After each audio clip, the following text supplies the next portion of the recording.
नमस्कार, NockingNews.com में आपका स्वागत है। मैं हूं गिरिजेश वशिष्ठ।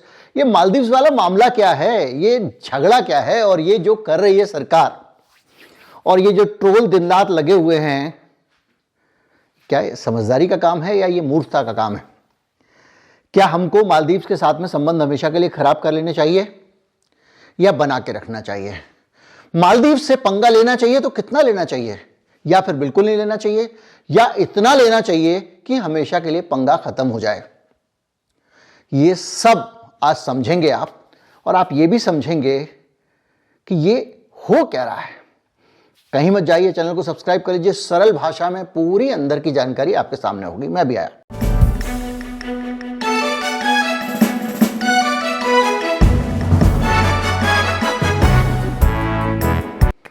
पहले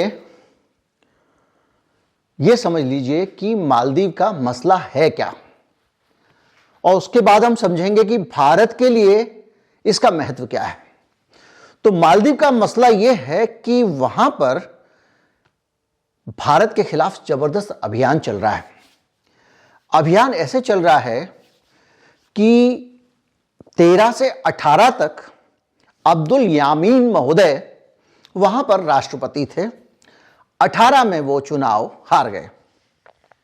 जब वो चुनाव हारते हैं 18 में, तो ये माना जाता है कि उनको फंसाने के पीछे भारत सरकार की कोई गुप्त साजिश थी, ऐसा वहां पर लोग मानते हैं।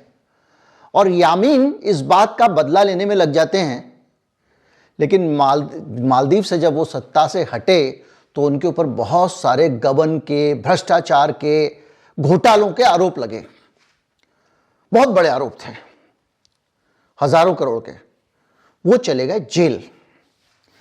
जेल से वो छूट के आते हैं और 18 में उन्होंने 18 से 23 तक एक ऐसे आदमी की सरकार आ गई जो भारत का समर्थक था।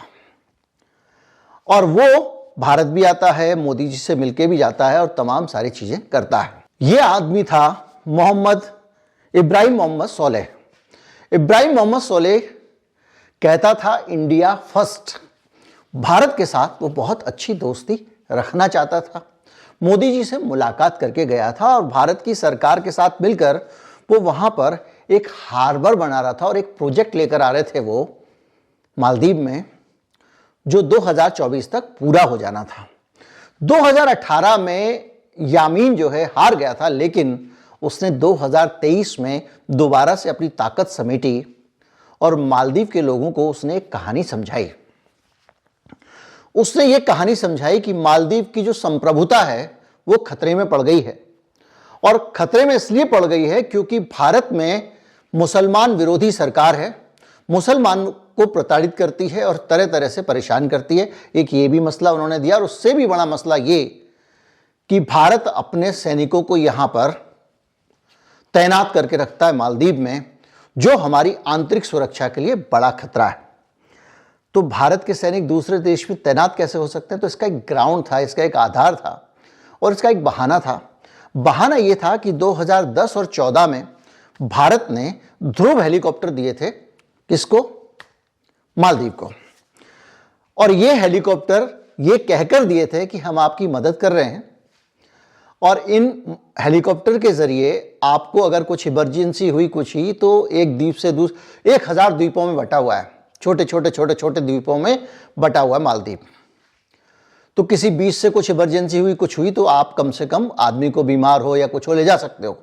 तो इसलिए भारत सरकार आपकी मदद कर रही है 2010 और 14 में। और उस सरकार ने, जो उस वक्त भारत की सरकार थी, बड़ी चतुराई से मालदीव में इन हेलीकॉप्टर्स को तैनात किया। इनके मेंटेनेंस, देखरेख को चलाने के नाम पर वहां पे 700 सैनिक भी तैनात कर दिए और सब कुछ ठीक ठाक चल रहा था। इस बीच में, जब आप कह सकते हो इसको या कुछ और भी कारण समझ सकते हो, माना यह जाता है कि भारत में जिस तरह का एक सांप्रदायिक सोच वाला एक वातावरण बना, उसके कारण मालदीव में यह लगने लगा कि भैया ऐसी सरकार से दोस्ती नहीं करनी है। दूसरा, मोदी साहब ने वहां पर एक पार्टी के साथ में ज्यादा वजन डाल दिया जो इंडिया फर्स्ट बोलती थी।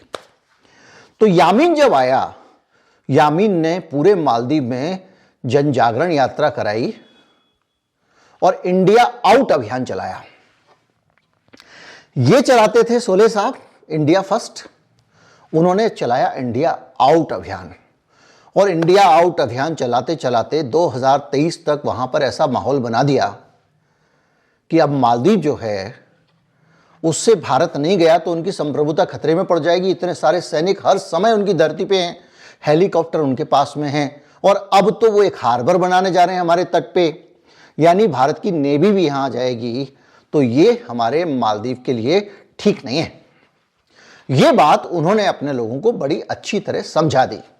इसके पीछे की इंटरनल पॉलिटिक्स ये है कि जो यामीन साहब थे वो चीन के नजदीक माने जाते हैं, चीन के दोस्त, तो वो लगातार भारत को दूर करने की कोशिश कर रहे थे इंडिया आउट अभियान के तहत। अब अगर कोई आदमी आपसे रोज रोज पंगे ले रहा है, आपसे झगड़ना चाहता है, आप अगर समझदार होंगे तो क्या करेंगे? आप ये देखेंगे कि मेरा फायदा इसमें झगड़ने में है या नहीं है। अगर मेरा फायदा झगड़ने में नहीं है तो मैं उसको इग्नोर कर दूंगा। लेकिन यहां तो मामला दूसरा है, 56 इंची का मामला पड़ जाता है। तो यामीन साहब वहां अभियान चला रहे थे और यहां से हम रिटेलिएट कर रहे थे। और जब कोई आदमी आपको गाली दे रहा है, आप 10 मिनट तक जवाब नहीं दोगे तो वो दे दा के चला जाएगा। अगर आपने 90 मिनट पे जवाब दे दिया तो वो 10 मिनट और देगा। यही होता है। तो हमारे यहां से जवाब मिलने शुरू हो गए यामीन को, तरह तरह से, ऐसे वैसे। और अभी ये जो आपने देखा ये तो एक अलग आगे की कहानी है। तो उसके कारण संकट हो गया बड़ा। अब हुआ ये कि यामीन की पूरी तैयारी थी कि भारत विरोधी पूरा मैंने माहौल बना लिया है, अब मैं लड़ूंगा मालदीव में। अभी बताऊंगा भारत के लिए इसका मतलब क्या है, हमारे लिए। अभी तो हम वो पूरी कहानी बता रहे हैं। तो कहानी क्या है? तो उसमें यह हुआ कि जब भारत विरोधी अभियान बनता जा रहा था और हम ये कर रहे थे कि हम दूसरी तरफ से जो राष्ट्रपति थे उनके जरिए कहा जा रहा है कि यामीन को इसलिए चुनाव नहीं लड़ने दिया गया क्योंकि उसके ऊपर करप्शन के बहुत सारे मामले थे। तो उसने क्या किया, मोइजू के साथ में, जो आजकल राष्ट्रपति बना है वहां का, उसके साथ टाई अप किया और एक नई पार्टी बनाई जिसका नाम था पीपुल्स नेशनल कांग्रेस। इस पार्टी का एजेंडा भी कहने को तो मोइजू कहते हैं ना चीन ना भारत, हमारे यहां कोई नहीं घुसेगा। लेकिन इस पूरे मामले में मोइजू ने बढ़िया तरीके से इलेक्शन लड़ा इंडिया आउट के नारे पे। उनको समर्थन मिला, करीब 55% वोट लेके वो जीत गए। तो उन्होंने सीधे भारत के साथ में करीब 100 से ज्यादा समझौते थे जिनको रिव्यू करने का ऐलान किया और भारत सरकार से कहा कि भाई अपने सैनिकों को बुला लीजिए, आपको हेलीकॉप्टर देना दे दीजिए, हम अपने आदमियों से चलवाएंगे, हम आपके आदमी को नहीं रखेंगे। जब ये किया मोइजू ने और 100 समझौतों को रिव्यू करना शुरू किया, जो हार्बर बन रहा था वहां पर, उस समझौते को भी रद्द कर दिया। तो मोदी जी को जो डिप्लोमेसी चलनी चाहिए थी वहां के अंदर, उनकी पार्टी के अंदर, यहां से वहां से कुछ मैनेज करना चाहिए था।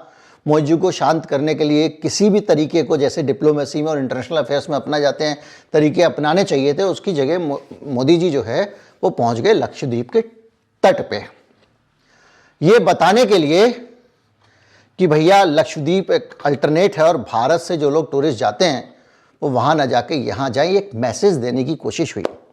ये मैसेज गया तो लक्षद्वीप की, तो मालदीव की तरफ से इस पे एक भद्दी प्रक्रिया आई है। क्या कि मालदीव जो है वो, अगर भारत थोड़ा और बड़ा होता तो मालदीव भारत में होता। कैसे? जो हमारा नीचे भारत का नक्शा है उसके नीचे आप देखते होंगे कैसे करके नीचे श्रीलंका के ऊपर एक नुकीलापन बना हुआ है, वहां से करीब 500 किलोमीटर दूर लक्षद्वीप है और लक्षद्वीप से 700 किलोमीटर दूर मालदीव है नीचे की तरफ से। और अगर केरल से सीधे मेन लैंड से नापें आप, अगर उन आइलैंड से नापें तो 1200 किलोमीटर पड़ता है।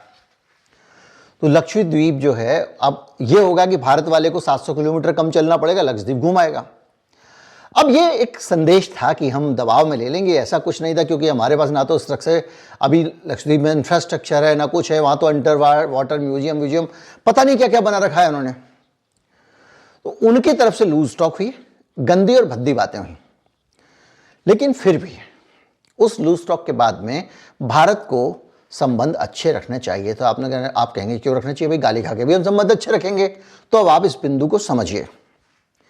भारत का जो नक्शा है उसमें ऊपर से नीचे तक पतला होता चला जाता है, उसके एक किनारे से श्रीलंका है। श्रीलंका का जो सबसे नीचे का हिस्सा है, जिसको श्रीलंका का दक्षिणी हिस्सा आप कह सकते हैं, भारत के दक्षिण में श्रीलंका और श्रीलंका का भी दक्षिणी हिस्सा, यानी भारत से सबसे दूर का हिस्सा जो है वो हिस्सा है, और कोलंबो, दो जगहों पर चीन ने अपने ठिकाने बनाए हुए हैं। उस बंदरगाह को कहा जाता है हम्बनटोटा बंदरगाह, जो कहां पे है, श्रीलंका के दक्षिण में। और हम्बनटोटा शहर को जबरदस्त बसा दिया चीन ने, और वहां पे चाइना के लोग जाके बस गए। अब आप सोचिए, भारत जहां खत्म हुआ उसके बाद श्रीलंका शुरू हुआ, श्रीलंका खत्म हुआ, वहां पे चीन बैठा हुआ है। ठीक है, लक्षद्वीप पड़ गया इधर। अब अगर आपको इमरजेंसी में वहां पर पहुंचना हो, क्योंकि पिछले दिनों चीन ने एक अपना जहाज, जासूसी जहाज खड़ा कर दिया था, याद कीजिए, और उसके जरिए वो हमारी सैटेलाइट एक्टिविटीज को, जो हमारी सैटेलाइट लॉन्च करने वाली एक्टिविटीज हैं, उन सब पे नजर रख रहा था। क्यों? क्योंकि भारत में श्रीहरिकोटा से क्यों प्रक्षेपण किया जाता है, ये आपको पहले समझना पड़ेगा। दरअसल क्या है कि जब भी आप कोई परीक्षण करते हैं, सैटेलाइट से ऊपर भेजते हैं, प्रक्षेपण करते हैं, तो जिस भी देश के ऊपर से आपका रॉकेट जाएगा, उस देश को आपको सूचित करना पड़ेगा और उसकी तरफ से परमिशन लेनी पड़ेगी। उसका एक प्रोटोकॉल बना हुआ है। श्रीहरिकोटा ऐसी जगह है जो भारत के दक्षिण में पड़ता है, उस तरफ कोई देश नहीं है और समुद्र है। तो आपका जो रॉकेट जाएगा वो किसी देश के ऊपर से नहीं जाएगा, वो ऐसी स्ट्रेटेजिक पोजीशन पे है, ना तो वो श्रीलंका के ऊपर से जाता है, सिर्फ समुद्र के ऊपर से जाता है। तो आपको जब जो करना है प्रक्षेपण कर लीजिए, मिसाइल भेजनी मिसाइल भेज लीजिए, आप इंटरकॉन्टिनेंटल मिसाइल का परीक्षण करना है वो भी कर सकते हैं। तो वहीं पे अगर चीन जो है अपना जहाज खड़ा कर देता है जिसके अंदर आधुनिक जासूसी उपकरण है, तो वहां से वो ट्रैक कर सकता है कि आपका कहां जा रहा है, कहां नहीं जा रहा है, वगैरह वगैरह। अब चीन आ गया हमारे नीचे। अब चीन पर नजर रखने के लिए भी कुछ चाहिए, तो चीन पर नजर रखने के लिए श्रीलंका से नीचे भी कुछ होना चाहिए जहां से आप चीन पे नजर रख सको। तो वो जो श्रीलंका के नीचे था, ये वही जगह थी मालदीव। मालदीव ने भारत के बहुत सारे एहसान हैं। समय समय पर एक बार तख्ता पलट होने वाला था, राजीव गांधी ने उसको बचाया, मेरे ख्याल से 84 की बात है ये। तो ये एक पुराना रिश्ता है और इसकी वजह से हमको मालदीव की धरती मिली हुई थी जहां पे हम अपने 700 से ज्यादा फौजियों को रखे हुए थे और वहां से हम चीन पर नजर रख सकते थे। अब आप समझेंगे कि वहां से चीन समर्थक भारत से पंगा क्यों ले रहे थे।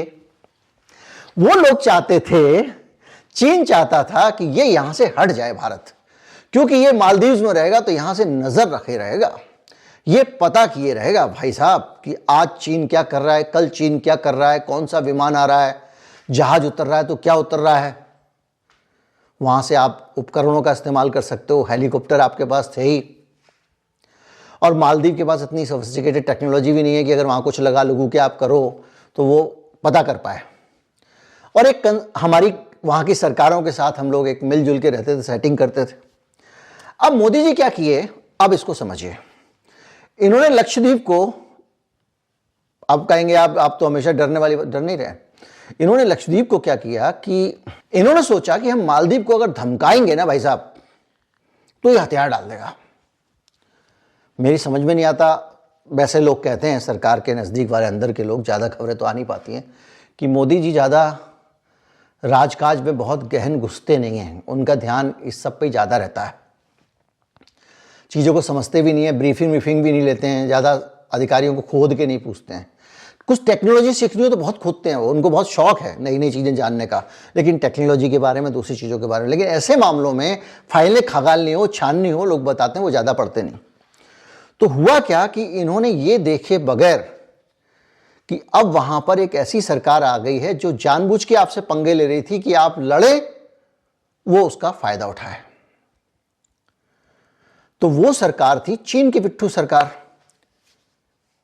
अब आप समझ गए होंगे, वो आदमी जो चीन समर्थक था वो जेल में रहता था, उसने अपना आदमी नॉमिनेट किया, उसके नॉमिनेट किए हुए आदमी ने इंडिया आउट के नारे पर मालदीव के मुसलमानों को यह समझाया कि भाई ये भारत जो है ये हमारे लिए खतरनाक हो सकता है, इसलिए यहां से हेलीकॉप्टर भगाओ, और ये अपने देश में मुसलमानों पे अत्याचार करता है, इसलिए हमको तो इसका साथ बिल्कुल नहीं देना है। तो आपकी जो पॉलिटिकल नीति है, जो आंतरिक आपकी राजनीति है, उसका भी असर वहां पे पड़ा है। अब आप समझिए कि जब आपने ये कर दिया तो क्या हुआ। अब इसका एक इतिहास समझिए। चीन के साथ में एक चीज बड़ी पक्की है। अब आप इतिहास समझिए। अभी आपको सारे अखबारों में खबर मिलेगी कि भारत के सबसे ज्यादा टूरिस्ट जाते हैं, उसके बाद रूस के, उसके बाद चीन के,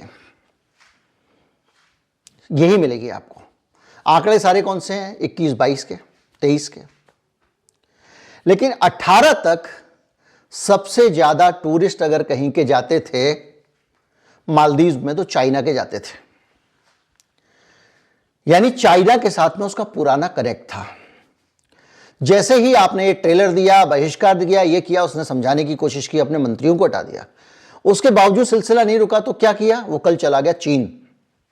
उसकी मुलाकात होने वाली है शी जिनपिंग से, वहां उसकी बात हो गई है। और बात करने के बाद में चीन तो तैयारी बैठा था कि अगर इसको यहां से हटा दिया जाए, इस बारी छत पे, यहां से हमारी खिड़की पे नजर रखता है तो हम सेफ रहेंगे।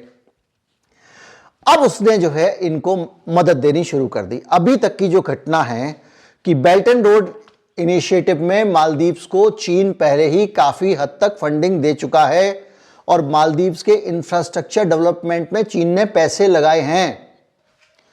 जो मैं कह रहा हूं ना कि वहां पे बहुत खूबसूरत खूबसूरत चीजें हैं देखने वाली, अंडर वाटर, ये वो फला, उस सब में पैसा चीन ने लगाया है। इसके कारण, और एक वेलाना इंटरनेशनल एयरपोर्ट है, और चाइना मालदीव फ्रेंडशिप ब्रिज, एक पुल भी बनाया है। इस सब का पहले से वहां दोस्ताना चलता आ रहा है। इसके साथ साथ चीन 1.7 अरब डॉलर वहां पर निवेश कर चुका है चीनी कंपनियों की मदद से। आप जानते हैं कि चीन किस तरह से कर्ज देकर गुलाम बनाता है, और उसी के तहत उसने पैसा वहां झोंक रखा है। 2019 में चीनी टूरिस्ट 19.7%, यानी सबसे ज्यादा चीनी टूरिस्ट होते थे मालदीव में। कोरोना के कारण वो कम हो गया था, और 2022 तक चीन के टूरिस्ट तीसरे नंबर पे आ गए थे। यानी हमसे सबसे ज्यादा टूरिस्ट जा रहे थे। थोड़ी बहुत चीजों को इग्नोर कर देते, वो टूरिज्म पे हम पे निर्भर रहता। देखो जी, अगर मैंने आज आपको धमकी दी कि मैं आपके ऊपर बम गिरा दूंगा, तो आप डरोगे, सब कहोगे, निगोशिएट करोगे। मैंने बम गिरा दिया, उसके बाद उसको पता चल जाएगा कि भाई बम गिरने से मुझे नुकसान हो सकता है या फायदा हो सकता है, सब जो होना था तो हो गया। तो इन्होंने क्या किया कि उसको थोड़ा सा ये एहसास दिलाए रहते कि सबसे ज्यादा हमारे ग्राहक आते हैं, तेरी इकोनॉमी चलती है, तो वो एडजस्ट करता रहता। लेकिन एक साथ आपने बम फोड़ दिया, तो जो समान दूरी रखने की बात करता था चीन से, वो लपक के चीन चला गया, और वो आज की तारीख में, मेरे ख्याल से 8 तारीख को वो वहां पे मौजूद चीन पहुंचा हुआ है, वहां का जो राष्ट्रपति है। और अब वो कह रहा है कि ज्यादा से ज्यादा पर्यटक हमारे यहां भेजिए आप, भारत पंगे ले रहा है साहब। अब चीन तीसरे नंबर से पहले नंबर पर फिर आ जाएगा, क्योंकि चीन में उनके लिए पर्यटक भेजना उतना मुश्किल काम नहीं है जितना भारत में हमारे लिए होगा। तो आप लोगों का लक्षद्वीप में स्वागत कीजिए, चीनी लोगों का मालदीव में स्वागत हो रहा है। और जिस मालदीव से हम चीन पर निगरानी रख सकते थे, एक स्ट्रेटजिकल पोजीशन थी हमारी, सालों की मेहनत से भारत ने वो एक अड्डा विकसित किया था, एक टापू पकड़ लिया था, जहां से दूरबीन से आप चीन को देख सकते हो। सरल भाषा में बता रहा हूं, अब वहां से आप भगा दिए जा रहे हो, और आपने इतना ज्यादा मामला बिगाड़ दिया कि सब कुछ चीन की गोद में बैठ गया। अब मैं आपको बताऊं कि अब वहां जो हालत हो रही है कि वर्ल्ड बैंक तक चेतावनी दे चुका है कि मालदीव चीन के साथ जो दोस्ती बना रहा है वो किसी बड़े खतरे का कारण हो सकती है। इतना बड़ा कर्ज, जो टोटल सार्वजनिक कर्ज है मालदीव के ऊपर, उसका 20% कर्जा चीन का है, 1.37 बिलियन, 1.37 अरब डॉलर। अब बताइए, इस सब के बीच पे एक और रायता हो गया। आपको मुसलमान विरोधी देश का तमगा दे दिया गया। मोइजू जाके तुर्की में एर्दोआन से मिलके आ गया और बोल रहा है कि साहब हमसे रिश्ते बनाओ वगैरह वगैरह, और दोनों कुछ चीज़ों के आदान प्रदान, एक्सपोर्ट इंपोर्ट की बात कर रहे हैं। जो आदमी हमारे बगल में बैठा हुआ था, सब कुछ हमसे लेता देता था, हमसे ही रिश्ते थे, वो यहां वहां भाग रहा है। जैसे नेपाल, आपने नोटबंदी के टाइम में नेपाल के साथ क्या किया? नेपाल की मुद्रा, भारत की मुद्रा नेपाल में बहुत खुले दिल से स्वीकार्य थी, किसी भी दुकान पे चलती थी। नोटबंदी हुई, नेपाल ने कहा कि साहब हमारे पास जो नोट हैं, इन नोटों को भी बदल लो। मोदी जी ने नहीं बदला, और उसका नतीजा यह हुआ कि नेपाल को यह लगा कि अब हमारे पास भारत का भी कोई विकल्प होना चाहिए। पहले से ही चीन वहां पर कोशिशें कर रहा था, और फाइनली ये हुआ कि चीन ने नेपाल के साथ ऐसे रिश्ते बनाए हैं, और वो बहुत सारी चीजें हम नेपाल से खरीदने लगा है, उसके कारण नेपाल की निर्भरता चीन पे बढ़ गई है। डिप्लोमेसी, विदेश नीति बहुत समझदारी का काम है, और इन चीजों को देखकर लगता है कि हमने समझदारी नहीं की है। अब अगर आप देखें तो इन पूरी चीजों के बीच में आपने क्या किया कि वहां के पूर्व राष्ट्रपति मोहम्मद नशीद कह चुके हैं ये कर्ज का फंदा है मालदीव के ऊपर, लेकिन अब मालदीव कहेगा भैया क्या करें हम, भारत ने तो ये कर दिया, तो अब वो जा रहा है। दूसरा, अब आपने क्या किया, इजराइल ने आके एक और मजा ले लिया। इजराइल तो चाह ही रहा है, और उसने, जब इजराइल को पूरा मिडिल ईस्ट और खासतौर पे मुस्लिम देश अपना दुश्मन मानते हैं, वो आके बोला कि भारत के अंदर ज़्यादा से ज़्यादा लोगों को, पर्यटकों को जाना चाहिए इजराइल से। इजराइल कहाँ, लक्षद्वीप में आके कितने पर्यटक ही आ ही जाएंगे उसके, और इतना हमारे पास इंफ्रास्ट्रक्चर भी नहीं कि अचानक लोड पहुंच जाए तो हम हैंडल कर लें, वो भी हमको डेवलप करने में सालों लगेंगे। परसों ही किसी ने एक फ़ोटो पोस्ट किया था, समुद्र तट पर बैठ के लोग सुबह सुबह क्या करते हैं, उस भारत में जो खुले में शौच से मुक्त घोषित किया जा चुका है। मोदी जी ऐलान कर चुके हैं, उसकी घोषणा कर चुके हैं बाकायदा, 2 अक्टूबर के दिन की, आज से भारत में कोई भी खुले में शौच नहीं करता है। तालियां बजी, घंटों के प्रोग्राम हुए चैनलों पे, प्रशंसा हुई, लोग लोटा लेके वैसा का वैसे ही जा रहे हैं, हो गया। खैर, तो अब आप इस चीज को समझिए कि इजराइल ने और फालतू का समर्थन हमको देके तुर्की के उसको और नजदीक कर दिया। आखिर में हमने क्या पाया? हमने इस 2 पल की तूतू मैपे का आनंद लेने के लिए और हम मर्द हैं ये दिखाने के लिए हमने एक अजीब सा अभियान सोशल मीडिया, दूसरी चीज़ों पर चला दिया, अपने सेलिब्रिटीज़ को उस अभियान में झोंक दिया, बगैर ये समझे कि ये कोई दुकान नहीं है जिसका बहिष्कार कर रहे हो। आपने एक अपना आधार, एक अपनी ज़मीन खो दी, जो आपके लिए रणनीतिक महत्व की थी, स्ट्रेटजिक महत्व की थी। याद कीजिए, अमेरिका ने पाकिस्तान पे कितना पैसा खर्चा है। क्यों? क्योंकि चीन और भारत दोनों शीत युद्ध में रूस की तरफ होते थे और उसको लगता था कि मेरे पास कोई जगह तो हो। याद कीजिए, हिंद महासागर के दियागो गार्सिया में अपना सैनिक अड्डा बनाने के लिए अमेरिका ने क्या नहीं किया। अमेरिका हमेशा से दुनिया भर में अपने लंगर डाल के रखता है। यूक्रेन में अब स्वीडन को क्यों ले रहा है वो अपने साथ नाटो में? यूक्रेन को क्यों भड़का रहा था? क्योंकि वो हर जगह चाहता है कि उसकी पकड़ रहे, स्ट्रेटजिक मजबूती रहे उसका वहां पर कंट्रोल रहे, वहां से उस इलाके को वो पूरा नजर रख सके। हमारा जहां से हम नजर रख सकते हैं उस देश को, जब वो पूरे दुनिया में पैसा बांट रहा है, हम उस मालदीव को अपने साथ रख सकते थे कंट्रोल में, उसको भी भेज दिया चीन के पास। जा भाई दुश्मनों के पास। तालियां तालियां तालियां हो रही है, तालियां। अब आपको एक तरह से देखा जाए तो मिर्ची झोंक दी गई आपकी आंखों में। वो श्रीलंका के दूसरे वाले कोने में जो भी उसकी गतिविधियां हैं उस पर नजर रखना है, दूसरी गतिविधियों पर नजर रखना है, वो स्ट्रेटजिक पॉइंट आपने खो दिया। उम्मीद करता हूं कि इस पूरे मामले को आप अच्छी तरह से समझ गए होंगे। यह किसी का विरोध नहीं है, यह किसी का समर्थन नहीं है, ना ये अंध समर्थन है, ना अंध विरोध है, ना जहर फैलाना है। यह भारत के हित में क्या है क्या नहीं है, इसको समझने और समझाने की कोशिश करना है, और उस इलाके का रणनीतिक महत्व क्या है यह देश के लोगों को बताना है, जो लगातार बगैर जाने एक ऐसी जगह से, ऐसे अंकल से झगड़ा ले रहे हैं जिनके आंगन में सूरज निकलना है टाइप का। खैर, उम्मीद करता हूं वीडियो आपको अच्छा लगा होगा। अच्छा लगा हो साझा करें, लोगों तक पहुंचाएं। नमस्कार, जय हिंद।